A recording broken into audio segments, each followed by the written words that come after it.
work with Polymarket. We've worked with 11 Labs, Call of Duty. We've also done stuff for Higgsfield.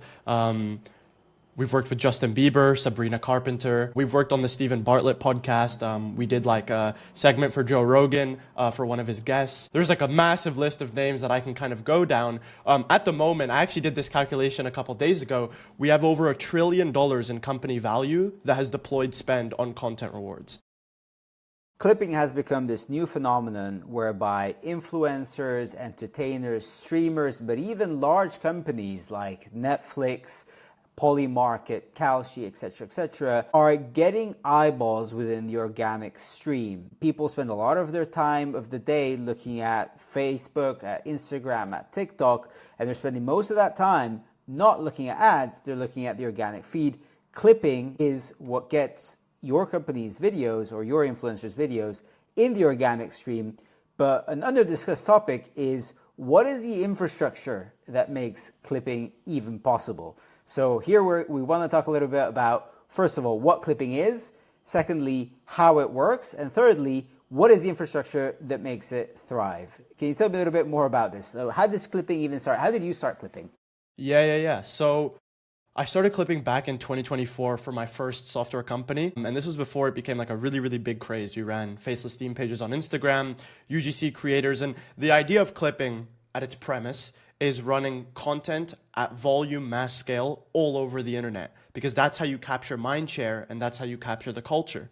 The culture now lives on the For You page. Kids in high school, college students, most of the conversations they have are predominantly built around what they've consumed on the internet that day or the day before or the week before. And so as a company, as a creator, as a musician, whoever you are trying to push whatever narrative it is that you want to get out on the internet, it has to be done through volume and extremely intentionally, which is why platforms like ours in this clipping space has blown up so much. Cool. So if I understand correctly, what you guys do is, what you guys facilitate is for me as a creator, as an advertiser, to come on your platform and find these clippers who will then take my content and produce tons of videos at scale to go all over the organic feed of my potential users. Is that correct? Yeah, so we're the marketplace of virality, essentially. And so companies, brands, streamers, creators launch campaigns on our platform with set CPMs, budgets, specific requirements that they want to push at scale. And thousands or tens of thousands of creators will join each campaign and make videos all over social media for them. And we facilitate everything from tracking to bot detection to paying out the creators automatically. And the biggest part of this industry in general is the agencies. There's close to 200 agencies on our platform that run services for clients and operate using our platform as like this basis for this industry. Cool. So let's step into each of these details that you spoke about.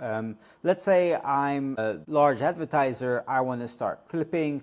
What does that look like? What do I even need? How would I start? I would call you and you would say, this is what you need to start. Yeah, so the idea is whenever I get on a call with a company or a brand, first I learn everything about what it is they're already doing on marketing, what is working, what isn't, what have you tried in the first place. And the idea is we develop an organic strategy around how to push them on the internet. So let's say they have a big ad they're doing with a celebrity, or they have a new feature that they're launching for their product, or they have a new song that they just dropped. We work in like a systemized, like we basically come up with like an entire strategy on, okay, this is the way we're going to push you. This is the way we're going to organize your campaign for you. And then we place this company with one of our agencies that then operates the entire thing A to Z, makes sure that the clippers stay motivated and post for their campaign. Okay, got it. So, right. So the clippers basically take the content of the company and they reproduce it and they post it across hundreds, if not thousands of accounts. And this way they can ensure that the company gets organic distribution. Yeah, the idea is redistribution at its core, but then there's a second prong to it, which a lot of companies might not have already made content, but they want to be pushed out everywhere. And so there's a lot of formats that we run for direct-to-consumer brands or software companies that might not have this content push already made, but want to get out there. And we come up with custom ideas. These clippers are making videos from scratch. I think there's like a talent bar, and the talent is going up and up and up. At the end of the day, these guys who are making these videos for these companies are chronically online college students or high school kids. And so they know what works, they know what performs on the internet. And so they have this like sixth sense for performing for the brands. Cool. Okay, so what kind of content would that be? Like, can you give me a few examples? Yeah, for sure. So like a really big format recently that started to do very well is these 3D animation videos. I even ran one of these YouTube channels myself. It's called Simply How. And essentially the idea is it's a 3D figure with a text and kind of voiceover behind it explaining what's happening throughout the video. So how are there 300 million people in America? Or why is your hair so unhealthy? And these are custom made videos from scratch, but we can kind of seed in brand promotions throughout this content. And we know how to get these videos made at scale because we have talented creators on our platform. We have almost 400,000 or 500,000 people at this point that make videos on Content Rewards. That's crazy. Okay, you've got 400,000 and 500,000 people right now. I'm assuming that's not how you started. Can you give me a little bit more of a sense of the origin story? So you started for your own software company, and then at some point you decided to scale out and turn this into an infrastructure and a marketplace. Yeah, so started this with my own software company. We then scaled my software company to almost $8 million in its first year, completely organically using this. And then I realized, like, why is there not a one-stop shop platform for any company, brand creator in the world to get this done? And so in the middle of 2025, we partnered with WAP and relaunched Content Rewards from scratch. And so we rebuilt this entire platform. We got a whole team. And at the end of December, we launched this publicly to the world. And we kind of made a splash instantly because there were a lot of network effects from like the brand that I had created and just the notoriety of this industry in general. People are fiending for a platform that just is the one-stop shop to going viral on the internet. And I think that's what we're providing for these companies. And so word spread very fast. By the first 30 days that we had launched, we already had like 50 or 60,000 creators and we were doing over $1 million a month for brands. And right now that has just skyrocketed and every single metric across the board is going crazy. We post almost a million videos a month on Content Rewards for all these companies.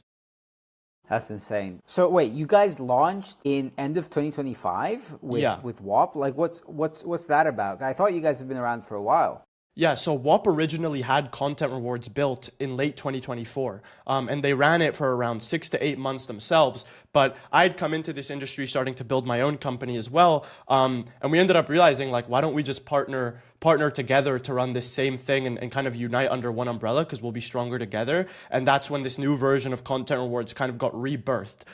For the second half of 2025, the entire platform was completely silent. As we were rebuilding it all, every piece of tech, every person at the company was rebuilt from the ground up. And then we relaunched at the end of December, completely new aesthetic, new brand, its own personality, all that good stuff. And that's why I think it's gone so fast because it had the potential the entire time. But at this point, I think is when we're starting to hit like close to terminal velocity because we're bringing this industry to life again when it kind of died down in 2025.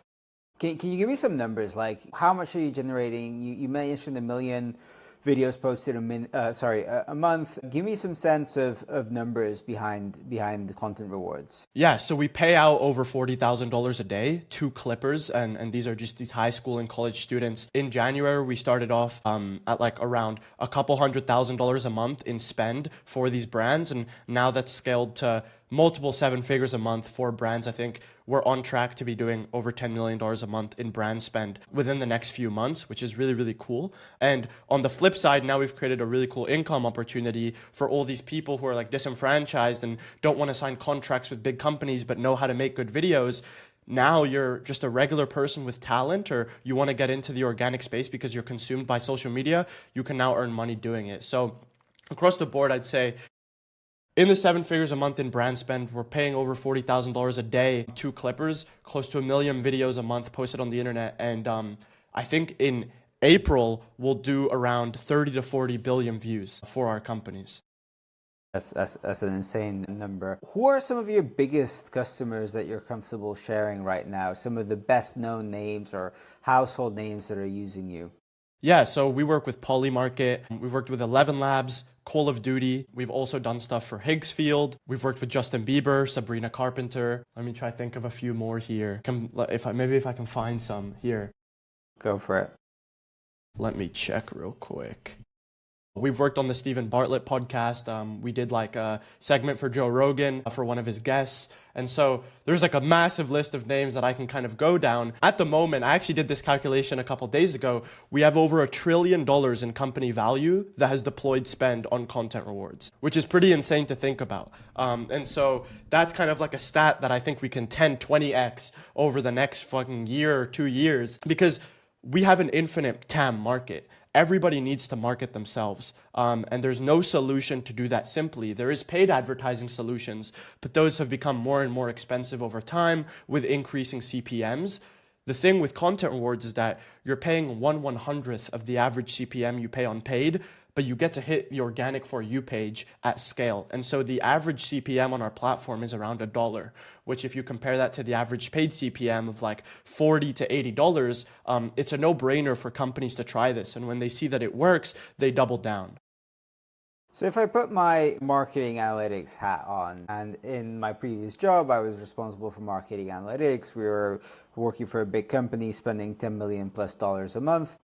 My main concern was not as much CPM, although CPM is something I cared about, but what my actual cost per acquisition was, what my actual cost to acquire a new user was. What sort of category would you place content rewards and clipping into? Do you think this is the sort of high converting direct response advertising, or is this more of a Coca-Cola style branding exercise to make sure people recognize your name? At its core, it's a mindshare branding exercise, but a lot of companies we work with work very heavily on attribution with us. And so across thousands of videos that get posted for a certain company's campaign, we can require every single creator to have a link in the bio, a specific CTA in the caption, even a promo code that the consumer can go and put into their website. And so we're taking a much deeper kind of like lift across the company into attributing success better for companies. Because if you're spending at scale with us, one thing you want to know is, one, we're getting a ton of impressions for our company, and a lot more people are having conversations about what it is we do. But secondly, like you mentioned, the big spenders in the world who are going to deploy tens of millions, hundreds of millions of dollars a month want to see that return at the end of that spend. And so a lot of the tech that we're working on behind the scenes that we'll be releasing really soon too kind of directly correlates to that kind of initiative, which is you spend $1 million with us, I want to show you that we made you $2 million over time. And with clipping and redistribution and UGC in general, which is all the services that we provide, I think there's a very good argument to make that we do attribute very well for companies. Because let's say today I'm going and I'm interested in playing in a prediction market, right? And I see 4 or 5 Polymarket videos a day on my For You page. Whether I convert to Polymarket today, tomorrow, or next week, the first time I want to try out a prediction market, if Polymarket are the ones that are all over my For You page, they're going to be the ones I try out first because they're at the top of my mind share. And so that's how I think about attribution too. I think there's a lot of indirect attribution that brands have to factor in when spending on our platform. And we've seen a lot of success with that. We work with a lot of companies that don't have direct attribution yet on content rewards, but they see this halo effect of numbers going up across the board as they get more views on our platform. And I think that's like what we've achieved now at like the top of the line. But as the months go on, our tech is going to get better. The focus that we put on attribution is going to get better. And I see no reason why a company wouldn't spend $20 million a month with us, because we're a really good, sophisticated marketing vehicle for them. So if I were to guess, you guys are generating between $1 and $2 million worth of GMV a month of brand spend, which is a significant amount, but you know it's not a huge chunk of the ad budget of someone like Polymarket, of someone like Levin Lads, etc. These people must be spending millions and millions of dollars. Do you think they're still kind of putting it into their experimental bucket, or are they putting it in their like top of funnel bucket? Like, how do these companies internally think about this, and where does it fit in their funnel? Yeah, this is 100% still an experimental bucket for most companies. There are some that really put a lot of their spend into us because their industries really align with what we do, but it's because the industry is early.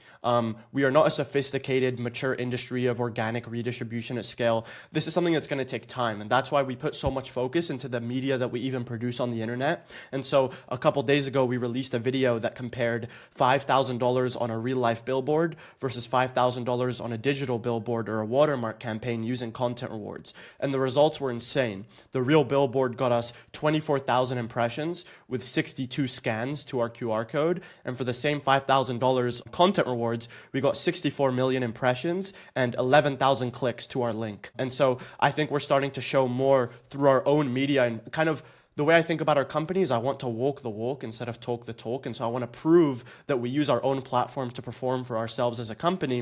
And I think that's going to allow this industry to mature extremely fast, because all it takes is one person to make a great case study for all of the others to follow. Yeah, maybe you guys should clip this episode. Yeah.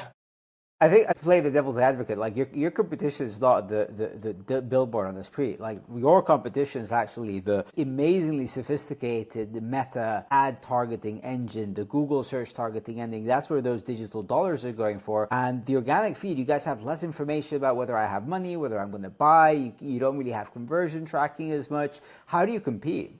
Well, the actual thing is, I think we're a supplementary partner to Meta and Google. I actually don't think we're competing with them. And the reason I say this is because if you go and spend $1 million on content rewards, you're going to get a ton of viral pieces of content that you can now use to run as paid ads on those platforms. And what we know from paid ads is that organic winners work well on paid. And so now a lot of the companies that we work with, they run extremely cheaply on content rewards. They scale their spend hard, and now their paid initiative becomes more efficient because they're creating a ton of winning ad creatives that they can now use at those platforms. And so to Meta and Google, I actually love those companies. I think they provide a very valuable service. We're just hitting a wedge of the internet that then supplements that other side of spend to those like big titans that are already mature in the industry. I think this is something new entirely. And so we don't even know how this is going to pan out in 4 to 5 years. But from what I've visually seen at like a bird's eye view from running this company is that I think we make this a more efficient market, whether it's in the paid sector or the organic sector. Cool. Has anyone from Meta or Google ever gotten in touch with you guys and been like, hey guys, like you guys are pumping out 1 million videos a month, like what's going on? No, we actually haven't, but this is a cool thing. It's like, I think as we start scaling more, I want to get into more conversations with people at those companies because I think there's just an insane amount of things that we can do with them because you just have to have a deep understanding of organic content and not just isolated to one platform, to TikTok, to YouTube, to Instagram, to Snapchat, to Pinterest, to Reddit. There's like a billion different prongs and ways that you can market yourself online. And as we start hitting all of those platforms, I think these guys are going to start to know, wow, Content Rewards is putting out a lot of volume on our platform. Like, let's start getting in contact and having conversations. Okay, I maybe I should put you in touch with the people I know at Google because that would be dope. They'd love to have this conversation. Cool. So one of the things you mentioned is like certain industries it's a very, very good fit. What are these industries? Okay, so music is a great industry to use this for. Music lives on the For You page, and specifically TikTok and Instagram and YouTube. You hear a song over and over again, you start to become obsessed with it, and you add it to your Spotify playlist. And so we work with a ton of musicians, tons of record labels. It's so asymmetrical with what we do, and it works perfectly. I don't know if asymmetrical is the right word. I hope it is. On top of music, I think like sports marketing, sports betting is a really, really big industry. I think like everyone's addicted to sports. Everyone's addicted to just having this adrenaline. And your demographic is not confined to one user, age, gender, size, weight, height. Everybody loves to gamble on things because it's just an innate part of human psychology. And so it works really well with pushing out organically. And we work with a ton of those types of companies. And more what we're seeing is B2B companies like softwares, such as like when we did activations for 11 Labs and Higgsfield, they're starting to understand more and more that every company needs to turn into a media company. You need to hit the culture. You need to be relevant at all times. And so I really think Content Rewards doesn't isolate itself to any niche or industry. I think there are ones that are like low-hanging fruit, just as the ones I mentioned, but everyone should be running spend with us. Right. One of the things, in terms of how you work, right? Like the content gets posted independently, and then it only gets paid if it hits certain certain viewership criteria.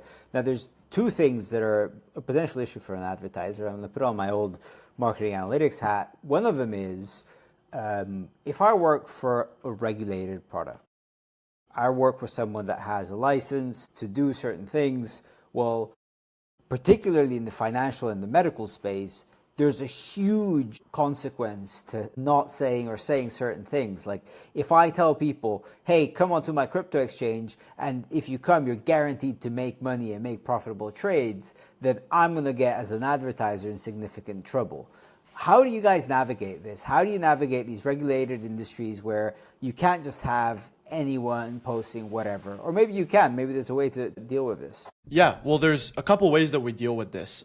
First would be that The way our infrastructure is built foundationally is to disincentivize people from wanting to go out and post any type of content to get views. And so let's think of like the biggest clipping example in the world, like Andrew Tate in 2021 or 2022. What happened with him is he got so many views so fast, but his clippers were incentivized to get him views, not to make him look good, because they were going through an affiliate link where the more sales they got, the better their kind of like system was working. With content rewards, you are incentivized to follow the requirements of the campaign, because if you do not, your video will get rejected. And if your video gets rejected, no matter how many views you get, you'll never get paid. And so it's no one's incentives to just get views and not follow the requirements. Your only incentive is to follow the requirements so that you can get views and get paid. So that's prong one.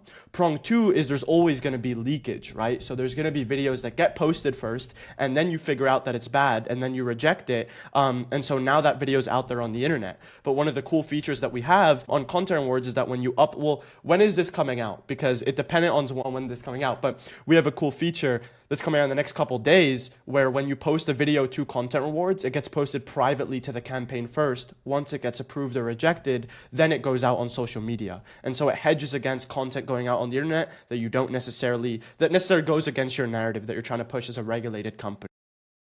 That is a pretty cool feature, and I think it's something that was very strongly missing from the service before. Sorry, go ahead. No, I'm saying 100%. I think like that's one of the biggest things that I've been talking to with companies recently is like, how do we keep your optics and narrative safe at scale? And like a lot of the focus of our company recently has been on features and tech that kind of allows for that. One of the other things that comes to mind for me is just the potential for ad fraud, right? So ad fraud is something that happens everywhere. Let's be honest, it happens on Meta, it happens on Google as well. But the kind of lower down the funnel you go, the more you get ad fraud. And basically, when you look into the Content Rewards platform, it gives you like bot scores, but then agencies look at individual stats, and then it's just like it's a little bit tricky because like you have to review it on a per video basis, and there's no objective truth. How do you guys think about this? How do you navigate this whole botting problem? Yeah, First, well, maybe explain what the botting problem is and why people are doing it. So the big botting problem is artificially inflating views to get paid for impressions that you never got. And so you can't get 100,000 real views on your video. You just use a service that gets you 100,000 fake views, and it's hard to tell the difference unless you go really granular and understand every part of the process. So there's a lot of stuff that we do for security reasons. I'm not going to reveal how and why we do everything, because then that just hedges against the people who want to use our platform for malpractice. But we have like a 4, 5, even 6-step system that kind of looks at every part of a video and tries to prevent its botting, and we give a score as a result. But even that can be inaccurate, because unless you know every single point of the video as if you're someone who's on the dashboard yourself, it's hard to understand if the video is real or not. So a lot of the measures that we're taking are to essentially clone a real user's experience on Content Rewards to understand like the video's, I guess you could say, cleanliness from A to Z. But we even have a guarantee on the platform, and I think this is the biggest part. I know botting's an issue, it's an issue that like we are actively going extremely hard to solve. And I know you were saying that our platform can get tricky at times when understanding 50 different metrics on how to tell if a video is botted. That's something we're condensing down into one data point really soon with our V3 update, which I'm very excited about. But as a general note, we have a guarantee on our platform that tells you that if a video is botted and slips through all of our systems, one of the last stages of our system, by the way, is allowing every brand owner or campaign owner a 3-day period to claw back money into their campaign. If it even slips through that and you don't get to it and the video gets paid out whilst being botted, we guarantee that whatever the amount that you lost to that botter is, we match and put back into your campaign. And that is essentially to just tell you that we're confident in our systems, but if our systems fuck up, we will still get you right and make sure that you don't use any money or lose any money to fake impressions. Right, but if as an advertiser, how do I know if the video is botted or it just didn't convert? Well, a video is going to be botted if our bot score tells you it's botted. And so we have a detection score that goes from 0 to 100. The higher the score is, the more likely we believe the video to be botted on a bunch of different metrics that we track: views, likes, comments, shares, accounts, demographic, previous video performance, just a ton of different factors that we take. And the cool thing about Content Rewards is we have a lot of data, right? We have close to 1 million videos going out a month. We see everything about every single video, and we store that internally into our own little brainchild that learns off itself. And so if a video is not botted, but we say it is botted, we now know that we made a mistake and we fix it for next time. Or if a video is botted, but we say it isn't, we know we made a mistake and we fix it for next time. So it consistently improves upon itself as every video gets submitted through our platform. And then we visualize that to whoever's running the campaign in a little score that you can now see to approve or reject that piece of content. So right now, I think your main selling point and your biggest strength is the clipping, right? It's the distribution and redistribution of content on short-form video platforms like YouTube, Instagram, TikTok. Where do you want to focus on that field first? Do you want to move into the UGC side of things a little bit more? Because I know you also offer UGC services whereby you actually incentivize creators to create videos with known brands and known pages. Are you guys thinking about moving towards other types of organic behavior, like for instance, I don't know, Reddit or X, or how are you thinking about the future? Yeah, I think clipping is one part of a massive puzzle that we are solving. And so we even actually do provide X services right now for a lot of our clients. But in general, as a total, we are going hard into UGC. We're scaling our UGC campaigns by a lot compared to the last 30 days. We're growing, I think, 2 to 5x week over week in terms of how many UGC campaigns are launching on our platform. But it doesn't stop at short form. There is a lot of stuff that we are going to get into, such as other platforms, other media verticals. At the end of the day, I want content rewards to be known as the place to market organically. No matter where you want to market, how you want to market, if it's long form, short form, with a big influencer, with a college kid who knows how to make viral videos, it doesn't matter what it is. If you want to be an organic marketer, if you want to spend on organic marketing, you will do it through our platform in the next 12 months.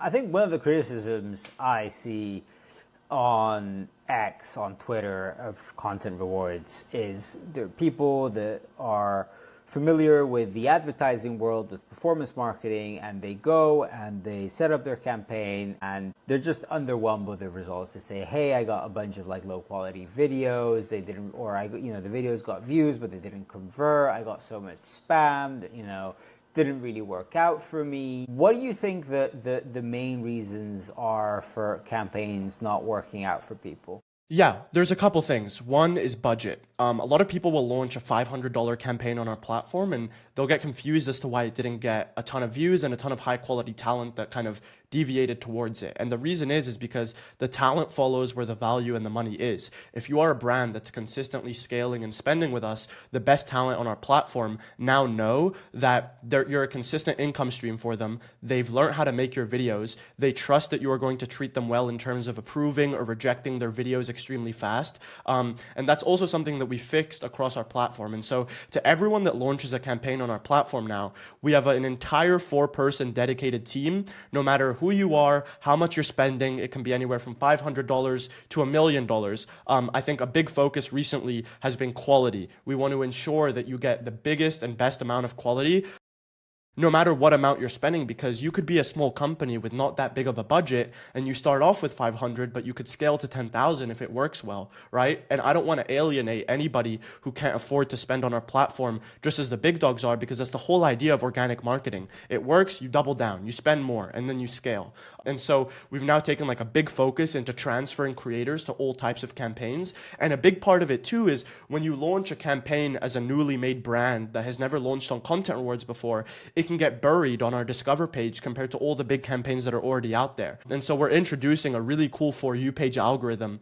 that connects clippers and UGC creators to campaigns that specifically meet the niches that they make videos in. And so if you're a new company that's never talked to a creator before, but you make videos or you're a brand in the health space, we will now recommend you to all of our health space creators so that you know that you're going to get talent that actually knows how to make videos for you. And so this is a long process, and it's something that we've been working on specifically harder in the last 30 to 45 days, but we're seeing a really big shift in terms of client retention now, the amount people are coming back, the amount of money we're paying out clippers, because at the end of the day, the amount we pay clippers and UGC creators every day is correlated to how much they fulfill from budgets, right? And so if we're fulfilling more budgets for more companies, clippers and UGC creators are earning more. And so I think we're doing a pretty good job at matching new campaigns and newly made kind of like video formats to creators that can make videos for these guys. And over time, I'm pretty confident that every single campaign that ever gets launched on our platform will have great results, simply because there's so much stuff we're working on the back end to ensure that success. I also want to talk a little bit about two more things. One of them is the sort of geographic distribution of the clippers as well. I know that clipping is exciting in the US to people who are, as you mentioned, high school kids, college kids, but I think in the rest of the world, there's many countries in which this is basically like a way to make a full-time salary. What's your take on this? Have you seen people in places like India, etc., basically doing this as a full-time job? 100%. Some of our best clippers are Serbian, Filipino, Indian. They pay the rent for their families. They dropped out of high school, college to continue this. And it's because no matter where you are, as long as you consume content online, you're a fit for this position. Like, you can become a creator for these companies. And it's a really cool sell to these guys, because from knowing nothing about the internet, you can now work with a big billion-dollar company like Polymarket at a snap of a finger if you know how to make a good video. And I think that's a really cool feeling for people. So obviously, this is a big thing in the States. It's very popular and famous, and people talk about it on interviews, and you see it all over the For You page and Twitter. But more and more and increasingly, we're seeing the best talent pool come from these like third world countries or really weird little towns in Europe that no one's ever heard of, because it's just, at the end of the day, people who are addicted to the internet and love consuming content, they're now the perfect candidate to create content for these companies. Cool. Do you think there's an opportunity I showed content rewards to this very successful founder who spends millions of dollars a month, and he said, yeah, this is super interesting, but I'd love to be able to play around with the incentive system, with how the payouts work, to play around with the API. His idea was, what if I can set up a content rewards campaign where only like the top 3 clippers get rewarded, or where the entire budget just basically goes on like a video or two? Are you guys planning on opening up an API? Well, that's all available right now. So not necessarily an API, but everything you just mentioned can be done right now at a click of a finger. You can get people to specifically only work on one thing. But in this new version that we're launching in a couple days from now, all of the little granular things that your founder friend would have wanted to do will be available. And so selecting top clippers privately for a campaign that's not available for anyone else will be allowed. Inviting people, and let's say your campaign's a $1 CPM, right? You'll be allowed to put like 5 or 10 of your best creators on a $1.50 CPM for that campaign specifically. And so as much customization as you physically want, we will allow. We'll even let you pay per post. We'll let you put your best guys on monthly retainers. We'll let you give people bonuses. And we're launching our own incentive program for creators so that you don't have to incentivize them anymore. We'll be shipping out iPhones, laptops, UFC tickets, cruises to clippers who earn certain revenue milestones on our platform across every campaign that exists. And so as a founder now, or a marketing director at a company, you now have this extra leverage point that you can use to get creators in, because we'll do the incentivization for you without you having to drop any extra money. Cool. Daniel, thank you so much for your time. This is super interesting insight into a fast-growing, fascinating industry. Yes, sir. Great meeting you. All right, let's